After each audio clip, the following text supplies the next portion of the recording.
kung nag-cross country kasi hindi po mahigpit yung immigration dito sa Hong Kong, mga kabebilabs.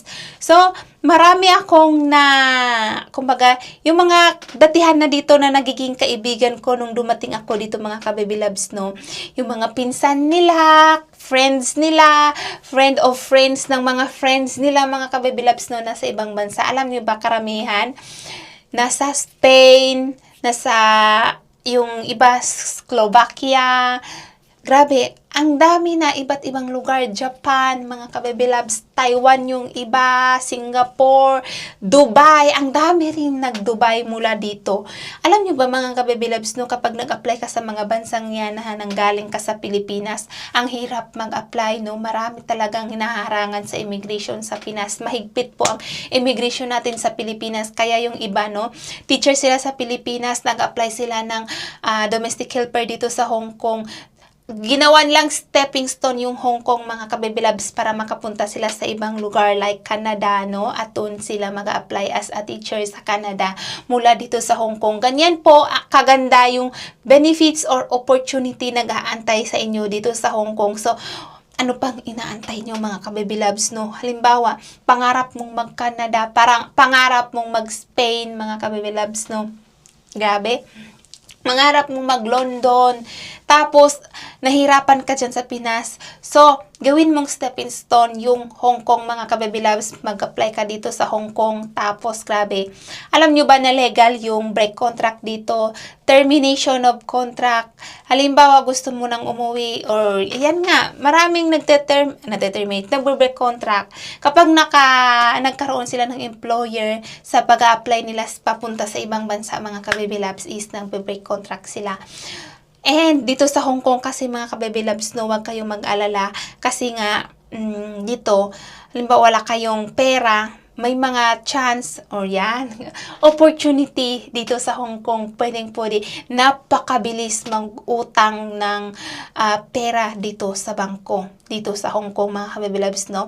Mag-apply ka ngayon, umutang ka ngayon, release ka agad yan ngayong araw, mga kabebilabs. Ganyan kaganda dito sa Hong Kong. So, yan din ang mga ginagawa ng mga nakaalis na mula dito papunta sa ibang bansa, mga kabebilabs. Nag-uutang sila dito at saka kapag nagkasahod sila, binabayaran nila yung mga utang nila dito sa Hong Kong. Grabe, ang daming opportunity na nag-aantay dito sa Hong Kong, mga kabebilabs. Dito, mga kabebilabs, alam nyo rin ba, bawal naman talaga yung magtrabaho ka ng, like, magtitinda ka dito, bawal na bawal. Pero alam nyo ba, meron maraming mga nagiging negosyante dito sa Hong Kong, mga kabebilabs, so nag-online selling sila, ayan, nagbibinta sila ng mga pagkain sa mga kapwa rin natin, mga Pinoy. Mga kabebilabs, kapag hindi sapat para sa iyo yung sahod mo, pwede kang mag-extra dito sa Hong Kong. Maraming paraan para magkapera ka dito sa Hong Kong, mga kabebilabs, no? Huwag mong kalimutan, huwag kang gumawa ng kalokohan, mga kabebilabs, no? Kasi, grabe, napakabilis ng mga pulis dito, mga kabebilabs. Kung ayaw nyo magkaroon ng problema, dapat alamin nyo yung mga batas dito, mga kabebilabs. Pero magandang batas dito, alam nyo ba, ha? So, kung gusto nyo rin i-share ko sa inyo yung mga dito, mga batas-batas, no? Comment lang kayo dyan sa comment section at i-share ko sa inyo. And next, mga kabebilabs, medyo mahaba-haba na yung video natin dito sa Hong Kong, mga kabebilabs, no, is ito na, malapit na tayong matapos.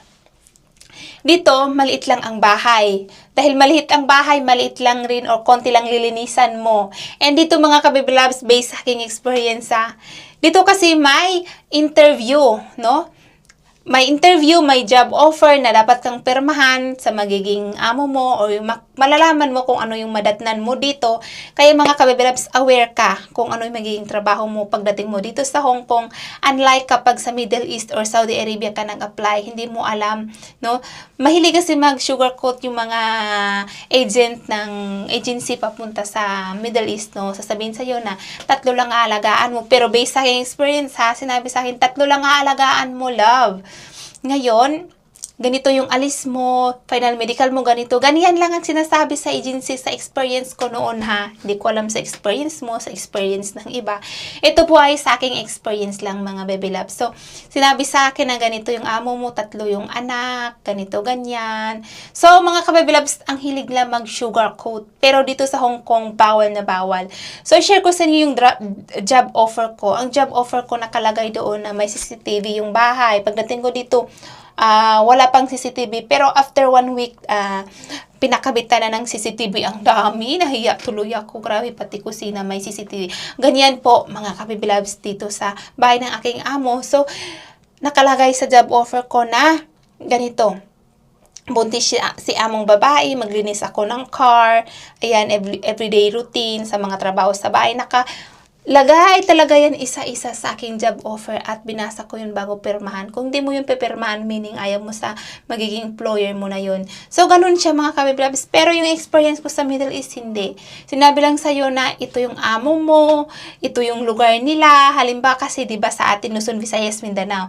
Sasabihin lang sa'yo na ganito, ganyan, nasa Madina sila. Pinakamin kasi ng Saudi East Riyadh. So, kami medyo nasa malayo kami, malapit kami sa Makkah, no? Noon, kasi Madina, Makkah, ganun.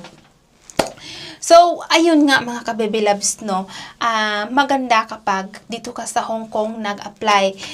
Dahil nga maliit yung bahay, maliit lang lilinisan mo, at kadalasan dito, isa lang talaga yung anak nila. Hindi kagaya noon sa Middle East, sinabi sa akin na 3 yung anak. Pagdating ko doon mga ka-baby loves, 8 silang lahat, pati sila ni amo at si among babae at lalaki. Ika-siyam ako na nasa loob ng bahay mga kabilbs. Ang dami. Pero yung agency sinabi sa akin na 3 lang aalagaan ko. So, dala si madam at si baba, bali 5 lang. Pang-6 ako. Ang nangyari, siyam kami lahat sa loob ng bahay. Ang hilig talaga mag-sugar coat ng mga agency papuntang Middle East. Kaya maraming nadidisgrasya, no? Maraming yung nagiging masama yung mga experience nila pagdating sa Saudi kasi hindi sila aware o hindi sila sinabihan. Although, yung iba sinasabihan, pero pagdating talaga doon, iba yung nagiging nadatnan nilang sitwasyon. Ganyan po kahirap sa Middle East. So, hindi ko naman dinadown yung Middle East, no? Kasi maraming mga Pinay din nagustuhan yung Middle East. Kasi nga, mga ka-baby loves, iba-iba tayo ng experience, iba-iba tayo ng amo. Yung mga amo, iba-iba yung mga nila sa loob ng bahay nila, mga ka-baby loves, no? Kaya, ayan, kapag dito ka nag-apply sa Hong Kong, mga ka-baby loves, no, ma-enjoy mo yung mga opportunity, benefits, advantage na ito. Unang-una, malaki yung sahod, may day off every week, may ma-avail mo yung statutory holiday, may insurance. Ayan. Dito mga ka-baby loves, may insurance tayo. Kapag tayo nagkasakit, cover po yan ng insurance natin. So mga ka-baby loves, kapag day off mo, mag-ingat ka kasi kapag day off, hindi po avail sa or hindi ka avail ng insurance niyan kasi nga day off mo, kasalanan mo yan. Kasi nasa labas ka, so walang pake yung amo sa'yo, nasa labas ka eh. Kumbaga day off mo. And mga ka-baby loves, dito sa Hong Kong, malapit lang sa Pilipinas, ayan, 2 hours and a half mga ka-baby loves na nasa Pilipinas ka na. So, hindi kagaya nung nasa Middle East ako, mga ka-baby loves, nung umuwi at papunta, 9 hours. Pero dito sa Hong Kong is only, mga ka-baby loves, is 2 oras at 30 minutes na sa Pilipinas ka na. Ganyan po kalapit ang Pilipinas sa Hong Kong. So, mga ka-baby loves, dito, grabe maganda yung batas, pantay-pantay para sa lahat. Kapag po ay usapang break contract at kailangan mo ng rescue ng mga pulis, tawag ka lang, mga ka-baby loves, no? Sa number ng pulis, mga ka-baby loves, no, matic, minuto lang yan. Andyan na yung pulis mag-rescue sa'yo. Ganyan po kabilis yung mga transaction nila dito. Lalo na kapag ganyan may mga emergency, mga ka-baby loves. Ang bilis po ng galawan ng mga pulis dito. And mga ka-baby loves, ayun nga, kanina sinabi ko, dito may opportunity kang makapag-cross country, makapunta ka sa ibang lugar mula dito sa Hong Kong, mga ka-baby loves. Mag-apply ka lang sa mga legit na agency. Ang daming legit na agency dito sa Hong Kong, mga ka-baby loves. Grabe. And then dito, mga ka-baby loves, mapupuntahan mo lahat ng mga tourist spot dito sa Hong Kong, mga ka-baby loves, no? Yung mga sikat na tourist spot ay pwede mo yang puntahan, mga ka-baby loves. And grabe, as in, sa isang araw, sa isang araw medyo marami-rami ka nang mapuntahan yan mga kababy loves, no? Kung gustuhin mo, kung palagala ka, yung gala is life ka mga kababy loves, no? Dito sa Hong Kong, may enjoy mo yan mga kababy loves. Grabe, naiinitan na ako dito sa pwesto ko. And mga kababy loves, dito po sa Hong Kong is, ayan, isa lang yung alagaan mo, kadalasan, isa, dalawa lang yung anak ng mga employer dito. So, ayun lang ang may share ko sa inyo mga kababy loves, no? Kung gusto nyo mag-apply dito, meron po ako mga video dito sa aking channel. Tips and guide, paano mag-apply papunta dito sa Hong Kong, ano ba yung maganda, yung online application or yung pupunta ka sa agency or mag-walk-in ka. Meron tayo dito sa ating channel mga kababy loves. Grabe, paano makapasasawa, paano pasa sa employers interview. Meron din dito mga kababy loves. At kapag andito ka na sa Hong Kong, gusto mong kumbaga, pabunot ng ngipin, gusto mong mag-aral ng caregiver, meron po tayo dito sa ating YouTube channel mga kababy loves, no? Check my playlist. Diyan na lahat, madali mo yung makita kasi napaka-linaw ng mga title na ina-upload ko sa aking YouTube channel. Kahit na baguhan pa lang ako sa pag-YouTube mga kababy loves, no? Hanggang ngayon, grabe. Mga kababy loves, no, huwag kayong mag-alala at hindi ako magsasawa na mag-share sa inyo ng mga experience ko rin nung nag-apply ako dito sa Hong Kong at mga kaganapan journey ko habang andito pa ako sa Hong Kong mga kababy loves.